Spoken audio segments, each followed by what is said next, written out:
The Germans ordered all the prisoners to watch the execution, warning them that this was the fate of anyone caught hiding something. This was the Sobibor concentration camp, a place filled with death and terror. Yet the prisoners were always scheming to escape. 3 prisoners pretended to be working the fields, but their eyes were fixed on the German patrols. Then, without warning, they pulled out scissors, quickly cutting through the camp's barbed wire and running for freedom. But they hadn't counted on the landmines surrounding the camp. Only a few steps outside, the landmines began exploding. The Germans quickly realized what was happening and opened fire. The 3 prisoners barely got far before they collapsed on the ground. The Germans immediately sounded the alarm, ordering all prisoners to assemble. They dragged the 3 bodies of the escapees in front of the others, displaying them as a grim warning. The remaining prisoners lowered their heads in silence. The German officer then began a lecture. We have brought these 3 foolish men back.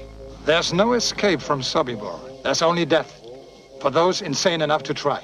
Don't any of you ever forget that. Then ordering the prisoners to disperse and get back to hard labor. An old prisoner tried to feign exhaustion, collapsing on the ground. The overseer quickly kicked him, then grabbed the old man by his collar and shoved him against the wooden boards. He then picked up a whip and delivered 100 lashes. The other prisoners watched in silence, dreading the moment when the same would happen to them. 2 prisoners pretending to fetch water suddenly ambushed the German soldiers. One kicked the soldier unconscious, while the other snatched his rifle. The other prisoners quickly followed, rushing towards the woods. But as soon as they reached the edge, they were stopped by a barbed wire fence. They tried to climb over, but the Germans arrived just in time, dragging them down from the wire. The would-be escapees were caught, bruised, and beaten. The German officer was furious, demanding the public execution of these defiant prisoners. He ordered each escapee to pick a partner.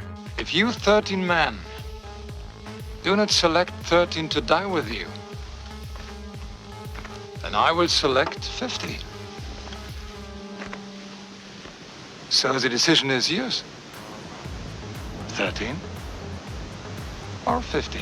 They chose someone from the crowd to face death with them. Some picked their fathers, others their sons, or their brothers. The German officer lined them up, ordering all the prisoners to watch the execution. Then, the Germans set up a machine gun and opened fire on the prisoners. The remaining prisoners trembled in fear. Even so, the prisoners still did not give up on escaping.